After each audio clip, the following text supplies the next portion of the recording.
అధ్యక్షుడిగా 47వ అధ్యక్షుడిగా పగ్గాలు చేపట్టగానే డొనాల్డ్ ట్రంప్ దూకుడు పెంచారు. ఇజ్రాయెల్కి అమెరికాకు ఆయుధాల సరఫరా బైడెన్ విధించిన నిషేధాన్ని ఎత్తేశారు ట్రంప్. ఇక 2000 పౌండ్ల బరువైనటువంటి బాంబులని తరలింపునకు గ్రీన్ సిగ్నల్ ఇచ్చారు. మరోసారి ఇజ్రాయెల్కి మద్దతుగా నిలుస్తున్నారు. ట్రంప్ రాగానే ఆ ఆయుధాల సరఫరా నిషేధాన్ని ఎత్తివేసిన సంఘటన మనం చూస్తున్నాం. 2000 పౌండ్ల బరువైన బాంబులను కూడా తరలింపునకు గ్రీన్ సిగ్నల్ ఇచ్చారంటే ఇంకా ఇజ్రాయెల్ ఇరాన్ మధ్య వార్ని పెంచడమే ఆయన లక్ష్యంగా పెట్టుకున్నట్టుంది. బహుశా ఆయన రాగానే ఆ వార్కి ఒక ముగింపు పలుకుతాను, ఆ వార్లో జరిగేటువంటి విధ్వంసాలను చూడలేకపోతున్నాను, అమెరికా సపోర్ట్ కారణంగానే అటు ఇజ్రాయెల్ కూడా రెచ్చిపోతున్న విషయం తెలిసిందే. ఈ నేపథ్యంలో కొంత కంట్రోల్లోకి వస్తుందేమో అని అంతా ఆశించారు. కానీ ట్రంప్ చర్య దానికి మరింతగా ఆజ్యం పోసే విధంగా ఉంది. ఆ అగ్నిలో ఇంకా పెట్రోల్ పోసి నిప్పంటించేలా ఉంది. ఎందుకంటే అక్కడ ఇజ్రాయెల్కి మద్దతుగా నిలబడుతూ ఆయుధాల సరఫరా చేయడమే కాకుండా 2000 పౌండ్ల బరువైనటువంటి బాంబులను కూడా తరలించేందుకు గ్రీన్ సిగ్నల్ ఇచ్చారంటే ఇక్కడ మనం అర్థం చేసుకోవాలి మరింతగా ఆ యుద్ధాన్ని పెంచడమే అవుతుందనేది. ఫలిస్తీనా శరణార్థులను ఈజిప్ట్, జోర్డాన్, ఇతర అరబ్ దేశాలు తమ దేశంలోకి అంగీకరించాలని ట్రంప్ విజ్ఞప్తి చేశారు. గాజాలోని రఫాలో విధ్వంస తీవ్రతను తగ్గించేందుకు ఆయుధాల సరఫరాని నిలిపివేసినట్టుగా బైడెన్ సర్కార్ పేర్కొంది. అయితే ఆ తర్వాత దాన్ని కొంత మరింత ఆజ్యం పోసే విధంగానే ట్రంప్ చర్యలున్నాయి. మరి ట్రంప్ నిర్ణయం పైన అటు దేశ విదేశాల నుంచి ఉన్నటువంటి అధ్యక్షులు ఎట్లా రెస్పాండ్ అవుతారో చూడాలి. ముఖ్యంగా ఇజ్రాయెల్ ఇరాన్ వార్ని, ఇజ్రాయెల్ గాజా పైన, పాలిస్తాన్ పైన చేస్తున్నటువంటి ఆ వార్ని కొంత అంతమొందించాలనే ఒక లక్ష్యంగా దేశాలన్నీ కూడా ప్రయత్నం చేస్తూనే ఉన్నాయి. కొంత కంట్రోల్లోకి వస్తే బాగుండనే ఒక ఆలోచనలో కూడా ఉన్నాయి. ముఖ్యంగా బైడెన్ కూడా కొంత ముగింపు పలుకుతామని చివరి దశలో ఆయన ఇక అధ్యక్ష పదవి బాధ్యతల నుంచి వైదొలుగుతున్న సమయంలో కూడా కొన్ని కీలక ప్రకటనలు చేశారు. కొన్ని నిర్ణయాలు తీసుకున్నప్పటికీ ట్రంప్ వచ్చాక వాటిని మళ్ళీ పునరావృతం చేస్తున్నారు. ట్రంప్ మళ్ళీ ఇజ్రాయెల్కి ఆయుధాల సరఫరాకు సంబంధించి బైడెన్ వేసినటువంటి నిషేధాన్ని ఎత్తివేశారు. 2000 పౌండ్ల బరువైనటువంటి ఆ బాంబుల తరలింపునకు కూడా గ్రీన్ సిగ్నల్ ఇచ్చారు. సో ఇప్పటికే ఇజ్రాయెల్ అమెరికా సపోర్ట్తో తెగదీసింది. ఇజ్రాయెల్ తెగిస్తూ ముందుకు కొనసాగుతోంది. పాలిస్తాన్ పైన, హమాస్ నాయకుల పైన, గాజా స్ట్రిప్ పైన, అటు ఇజ్రాయెల్ ఇరాన్ పైన కూడా దాడికి సిద్ధమైంది. ఈ నేపథ్యంలో ఇరాన్కి సపోర్ట్గా ఇరాక్ లాంటి దేశాలు కానివ్వండి, సౌదీ, అరబ్ కంట్రీస్ అన్ని కూడా ఏకమవుతున్నాయి. ఇవన్నీ చూస్తుంటే 3వ ప్రపంచ యుద్ధం వస్తుందా అనే రకంగా కనిపించింది. మనం చూడొచ్చు అక్కడ ఎటువంటి విధ్వంసాలు ఉన్నాయనేది.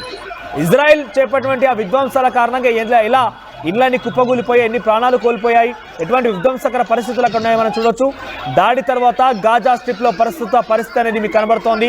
సో అటువంటి పరిస్థితి నుంచి కొంత ముగింపు పలుకుతాడు ట్రంప్ అని ఆశించినప్పటికీ ప్రస్తుతం అలాంటి పరిస్థితి కనిపించింది. ఒకసారి గతంలో ఇజ్రాయెల్ ఆయా ప్రాంతాలపైన, గాజాలపైన, ఇరాన్ పైన, పాలిస్తాన్ పైన చేసినటువంటి ఆ దాడి సంఘటనలో ఆ మారణ హోమాన్ని ఒకసారి మనం చూసే ప్రయత్నం చేద్దాం.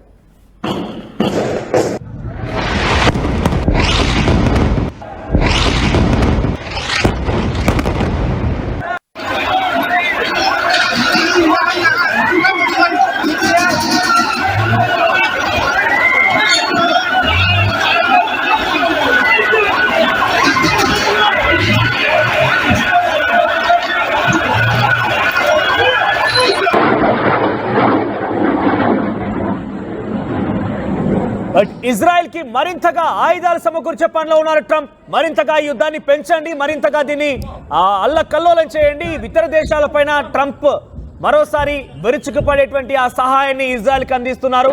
2000 పౌండ్ల బరువైనటువంటి ఆ బాంబులను తరలింపున గ్రీన్ సిగ్నల్ ఇచ్చేశారు. గతంలో చివరి దశలో బైడెన్ కొంత ఇజ్రాయెల్ వార్ని ముగింపు పలుకుతానని చెప్పి హామీ ఇవ్వడంతో పాటుగా కొన్ని నిషేధాజ్ఞలు విధించారు.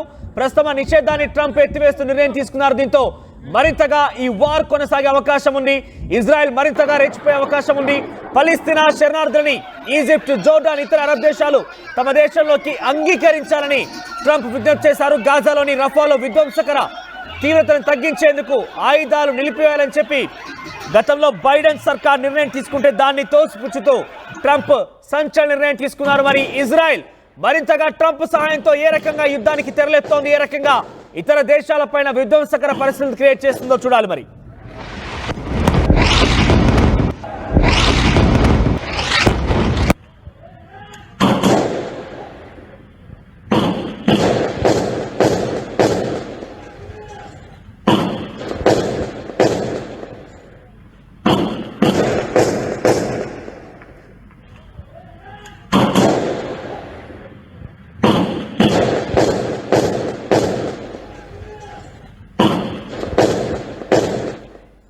ఇజ్రాయెల్ చేస్తున్నటువంటి ఆ దాడిలో మూడో ప్రపంచ యుద్ధం వస్తుందా అనే రకంగా కనబడుతుంది. ఎందుకంటే ఇజ్రాయెల్ కి వ్యతిరేకంగా ఇరాన్ అరబ్ దేశాల యొక్క మద్దతు కూడా కూడగడుతోంది.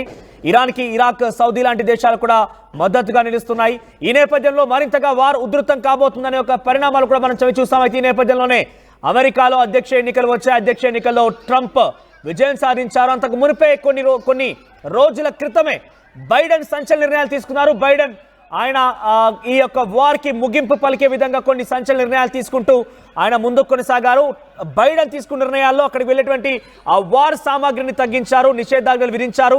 ఇక ఇతరత్ర సపోర్ట్ను కూడా వెనక్కి తీసుకుంటామని కొంత నిషేధాజ్ఞలు విధించారు. దీంతో కొంత ఇజ్రాయెల్ తన వార్ని కొంత ముగింపు దశకు తీసుకొచ్చింది, కొంత కంట్రోల్గా ప్రయత్నం చేసింది. కానీ మరోసారి ట్రంప్ బైడెన్ తీసుకున్న నిర్ణయాలని తోసిపుచ్చుతూ వాటిని పక్కన పెట్టేయడంతో ఇజ్రాయెల్ మరింతగా రెచ్చిపోయే అవకాశం ఉంది. ఇజ్రాయెల్కి 2000 పౌండ్ల బరువైనటువంటి బాంబులని సమకూర్చడమే కాకుండా మిగిలినటువంటి కొన్ని ఆయుధాలను కూడా సమకూర్చే నిర్ణయాన్ని తీసుకున్నారు. బైడెన్ ఇచ్చినటువంటి ఆ నిషేధాజ్ఞని బైడెన్ విధించినటువంటి ఆ నిషేధాజ్ఞని కూడా తోసిపుచ్చుతూ ట్రంప్ నిర్ణయం తీసుకోవడంతో ఇజ్రాయెల్కి ట్రంప్ మద్దతు చాలా క్లియర్ కనబడుతుంది. దీంతో జరగబోతున్నాయన్నది.